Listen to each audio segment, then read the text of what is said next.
They thought he was just another old black man at a gas station. Quiet, alone, easy to intimidate. But when the biker gang leader reached for Solomon Carter's military cap, he said something so chilling the entire crew backed away without a fight. The heat pressed down like a heavy blanket across the Alabama roadside. It was the kind of summer afternoon where the air shimmered above the asphalt, and even the cicadas seemed too tired to sing. Solomon Carter guided his weathered blue Chevy pickup into the near-empty gas station just off Highway 43, the engine ticking as it cooled in the punishing sun. Nothing about the place stood out. A single island with 4 pumps, a small convenience store with faded advertisements in the windows, and a tired bench beneath a metal awning that offered the only shade for 50 yards in any direction. This suited Solomon just fine. At 72, he'd grown to appreciate places that didn't call attention to themselves. Solomon eased himself from the driver's seat, moving with the deliberate care of a man who respected his body's limitations without surrendering to them. His frame remained solid, back straight despite the years. He wore pressed khaki pants, a plain white button-up with sleeves rolled to the elbows, and a black cap with gold embroidery reading U.S. Army Special Forces Vietnam. The cap wasn't for show. Solomon had earned every thread of that. Embroidery over 2 tours that had cost him friends, sleep, and a certain faith in humanity he'd never fully recovered. He stretched once, feeling the familiar tightness in his lower back, then reached for the pump. The station was quiet except for the distant hum of traffic and the metallic click as he flipped the fuel cap open. Solomon liked quiet. He'd had enough noise to last several lifetimes. That's when he heard them coming. The rumble started as a distant growl that quickly swelled to a thunderous roar. 6 motorcycles tore into the station like angry wasps, circling once before lining up in front of the store. Chrome flashed blindingly in the sunlight as leather-clad riders dismounted. They moved with exaggerated swagger, a performance of intimidation they'd clearly rehearsed countless times. Solomon didn't look up. He kept his eyes on the pump's digital display, watching the numbers tick upward. His expression remained impassive, but his awareness had sharpened. Old instincts, long dormant but never forgotten, stirred to life. The bikers were a mixed group of 5 men and 1 woman, mostly white, ranging from mid-20s to late 40s. The patches on their leather vests identified them as the Road Demons, a name that might have impressed teenagers but struck Solomon as tragically unimaginative.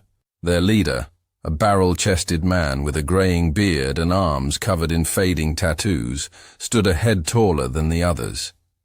He surveyed the station like a man accustomed to others lowering their eyes when his gaze fell upon them. Solomon kept pumping gas. "Well, look what we got here," the leader said, voice pitched deliberately loud. "Someone's grandpa out for a Sunday drive."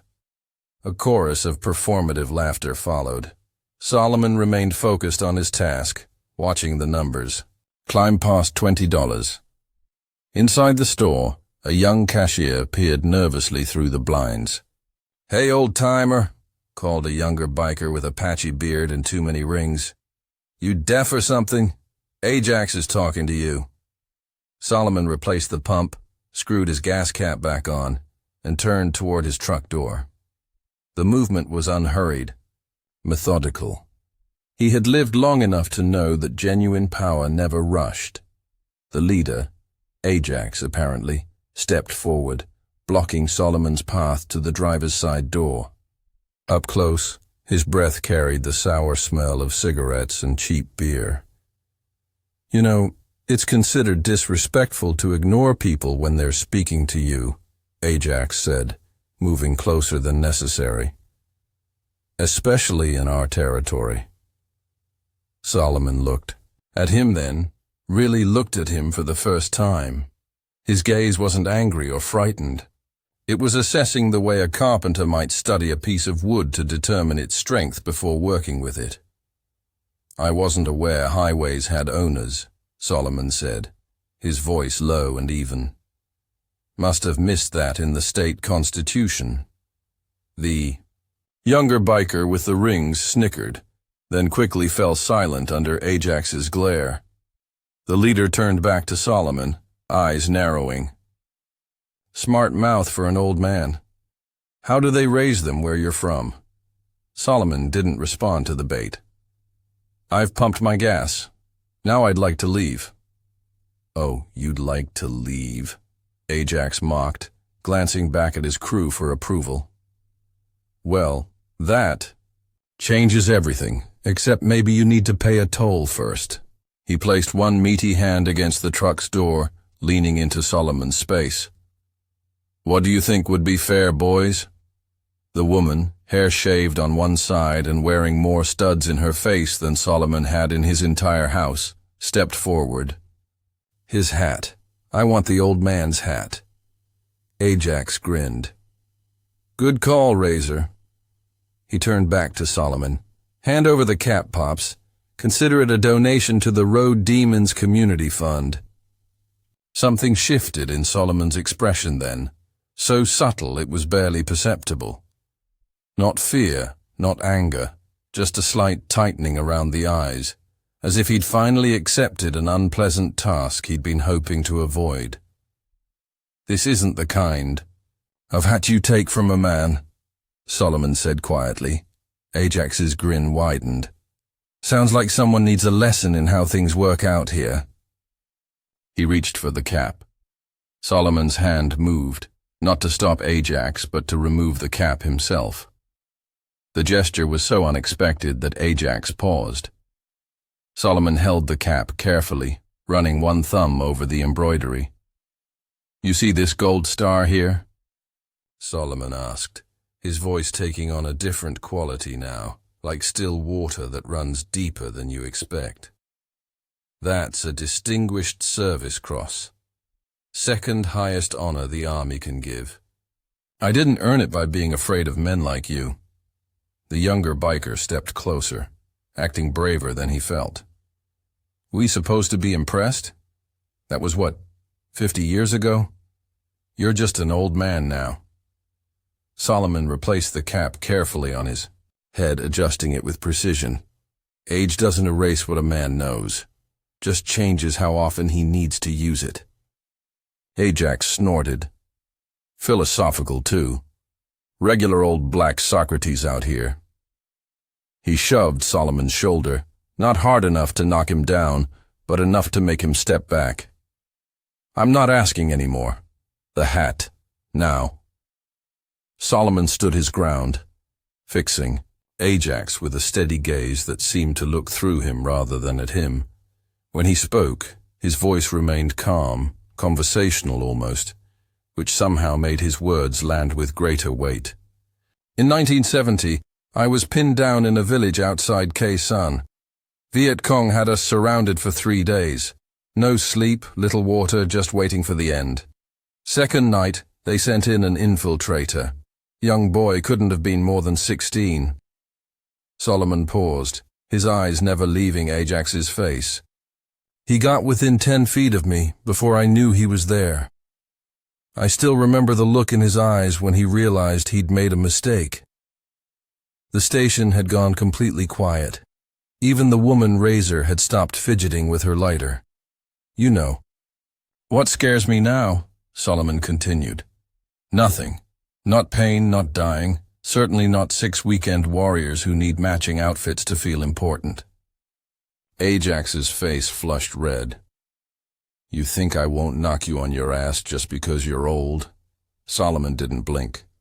"I think you won't because somewhere inside, past all that leather and noise, is enough sense to recognize when you're standing too close to a fire." "You threatening me, old man?" Ajax growled, his hand moving to his belt, where a hunting knife was holstered. Solomon shook his head slowly. "No, son. A threat is what you make when you're hoping to avoid action. I'm well past that age." The younger biker clearly uncomfortable with how the situation was developing, tried to reassert control. He stepped forward and flicked the brim of Solomon's cap. Big talk from... Solomon moved with a speed that belied his age. His hand caught the young man's wrist mid-air, holding it immobile. He didn't squeeze or twist, just held it with an immovable steadiness that spoke of strength earned through decades of discipline. The young biker's eyes widened in surprise, then unmistakable fear. "One rule my father taught me," Solomon said, still in that same even tone. "Never touch a man's hat, his wife, or his dignity, unless you're prepared for what comes after." He released the wrist, and the younger biker stumbled back, rubbing it, as though it had been crushed, though Solomon had applied no pressure at all. "You got about 10 seconds to back away from my truck," Solomon said, addressing all of them now. "After that, I stop seeing you as confused youngsters and start seeing threats. And gentlemen," his gaze swept across the group, "you don't want me to see you as threats." Something in his voice made them believe him. The certainty of a man who had faced genuine danger and lived to remember it clearly. Ajax, fighting to maintain his authority, took half a step forward. "You think we're scared of one old man?" Solomon sighed, a sound heavy with something like disappointment. "I've buried better men than you with less reason. Don't make me carry that weight again." The station attendant had emerged now, standing nervously at the door. "Everything okay out here, Mr. Carter?" Solomon nodded without turning. "Just fine, Tommy. These folks were just leaving." "You know him?" Ajax asked Tommy, searching for some way to save face. Tommy nodded. "Everyone around here knows Mr. Carter. He taught half the sheriff's department hand-to-hand combat after he retired from the army. My cousin says he once disarmed 3 drunk hunters without drawing his own weapon." This new information rippled through the group. The woman, Razor, tugged at Ajax's sleeve. "Come on, this isn't worth it." For a long moment, Ajax stood frozen between retreat and escalation.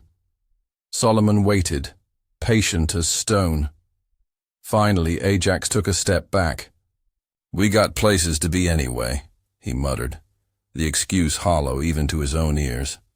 Solomon inclined his head slightly, offering Ajax the dignity of a graceful exit. "Drive safe. Roads get tricky after dark." They mounted their bikes in silence. The earlier bravado evaporated like morning dew. As engines roared to life, the youngest biker lingered, looking back at Solomon with a mixture of fear and unexpected respect. "Sir?" he called over the noise. "Were you really special forces?" Solomon nodded once. "My uncle was in Iraq. Never talk about it." "Smart man," Solomon replied. "Some stories are only for those who need to hear them." The young biker seemed to consider this, then nodded slowly before accelerating after his crew, leaving only dust and fading engine noise behind. Tommy approached, shaking his head in amazement. "That was something, Mr. Carter. Thought for sure there was going to be trouble." Solomon turned toward his truck, opening the door with the same unhurried movements as before. "There's already enough trouble in this world without manufacturing more." "Tommy, what would you have done if they hadn't backed down?" Solomon paused, one foot inside the cab. "Same thing I've always done. What needs doing? Nothing more." He settled into the driver's seat and started the engine. "Give my regards to your mother. Tell her those tomatoes she sent over last week were the best I've had in years." With that, he pulled away, leaving Tommy standing in a cloud of dust, watching until the blue pickup disappeared around the bend. The drive home took Solomon along winding back roads shaded by ancient oaks, draped in Spanish moss. These routes added 15 minutes to his journey, but he preferred them to the highway. Out here, there was space to think, to breathe, to remember. His house stood at the end of a long gravel driveway, a modest one-story with a wide front porch and a meticulously maintained yard. Solomon had built the porch himself after retiring, spending countless hours ensuring every board was level, every nail properly sunk. The craftsmanship gave him satisfaction that had grown increasingly rare as he aged. He parked beside the house and sat for a moment, hands still resting on the wheel. The confrontation at the gas station hadn't rattled him, but it had stirred memories he usually kept carefully stored away. The young biker's mention of his uncle in Iraq had done the same. Different war, same scars. Inside, the house was cool and orderly. Photographs lined one wall of the living room. Solomon in uniform standing beside men whose faces had grown no older in his memory. His late wife, Eleanor, tending roses in the garden she'd loved. Their daughter, Michelle, at her medical school. Graduation. Grandchildren whose smiles seemed to brighten the room even in still images. Solomon moved to the kitchen, filling a glass with water from the tap. His hands, strong but lined with prominent veins and age spots, wrapped around the glass as he drank deeply. He hadn't realized how thirsty he was. The phone rang, breaking the silence. It was Michelle. "Dad, you okay?" Tommy's mother called me about what happened at the station. News traveled fast in small towns. Solomon sighed. "I'm fine, Shell. Nothing happened." He said there were 6 bikers and you stared at them down. Tommy has always had an active imagination. It was a misunderstanding. That's all. Michelle was quiet for a moment. "Dad, you can't keep—" "I'm fine," he repeated, more firmly this time. "How are the kids?" They spoke for another 10 minutes about her children, her work at the hospital. Mundane details of lives interconnected despite distance. Neither mentioned the incident again, but it hung between them, unaddressed. After hanging up, Solomon stepped onto the back porch. The sun was beginning its descent, casting long shadows across his vegetable garden and the small pond beyond. He lowered himself into a wooden rocking chair that had belonged to Eleanor, feeling the familiar creak beneath his weight. He hadn't told Michelle the whole truth, not about today, not about many things. How could he explain that at 72?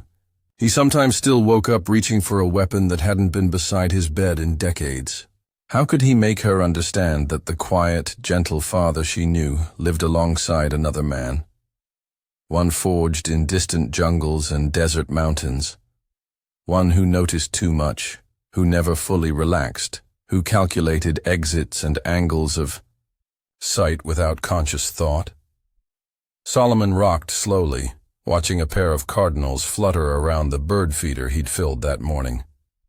The female landed first, selecting seeds carefully while the male kept watch from a nearby branch. Partners, each with their role, moving through the world together. He thought about the young biker, the one who'd asked about his uncle.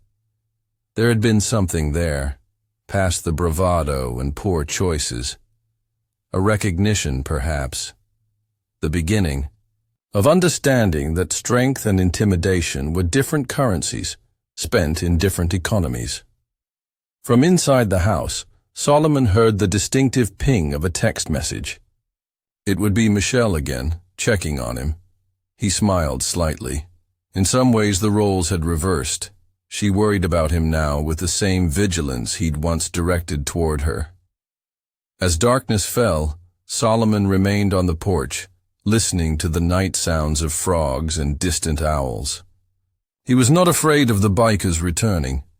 Men like that rarely circled back once their bluff had been called. Besides, fear was a luxury he'd surrendered long ago in exchange for clarity. What troubled him more was how quickly it had all come back. The readiness, the calculating calm, the absolute certainty that he could handle whatever came. That part of him should have faded by now, softened by decades of civilian life. Instead, it had merely gone dormant, waiting for the right trigger to awaken. Solomon wondered, as he often did in quiet moments, who he might have been without war. What other paths might have opened before him. Whether the vigilance that had kept him alive had also kept him separate, always slightly removed from the peaceful world he'd helped defend. The rocking chair creaked steadily as darkness claimed the yard. Solomon Carter sat alone but not lonely, guarded by memories both painful and precious, surrounded by a night that held no terrors he hadn't already faced and overcome. Some battles were fought with weapons and blood, others with patience and the steady gaze of a man who had seen enough of violence to choose peace whenever possible. Both required a certain kind of courage. Both left their marks, visible and invisible. Tomorrow will bring its own challenges. For tonight, it was enough to rock gently in Eleanor's chair, listening to the symphony of crickets and remembering that true strength often speaks in whispers rather than shouts. The cap still sat on his head, a weight so familiar he barely noticed it anymore. Not a symbol of past glory or intimidation, but a reminder of lessons learned at tremendous cost. Lessons about when to fight, when to stand firm, and when, hardest of all, to walk away. Solomon Carter had mastered all three. 2. Counties over, Sheriff Danielle Morgan stared at the bulletin board in her office. 6 photographs of missing bikers were pinned in a row, all disappeared over the past 3 years. At the center was a grainy security camera image showing a blue Chevy pickup driving away from the last known location of the most recent victim. "We got a hit on that partial plate," her deputy said, placing a folder on her desk. "Registered to a Solomon Carter. Vietnam vet. Lives alone on 5 acres outside Willow Creek." Sheriff Morgan picked up the folder, studying the DMV photo of a seemingly harmless elderly black man in an army cap. "He said he was in the Special Forces," she murmured. "Trained in infiltration and hand-to-hand combat." The deputy leaned against the doorframe. "Doesn't seem like much of a threat now." "That's exactly what makes him dangerous," Sheriff Morgan replied, reaching for her keys. "No one suspects the quiet ones." In the basement of Solomon Carter's meticulously maintained home, behind a false wall in what appeared to be a root cellar, 6 leather vests hung in a neat row. Each bore the same patch: Road Demons. Above them, carefully arranged on a shelf, were 6 motorcycle keys, trophies from predators who had made the fatal mistake of becoming prey. Solomon's rules had always been simple: never hunt without reason, never take risks, and never ever touch another man's dignity unless you're prepared for what comes after.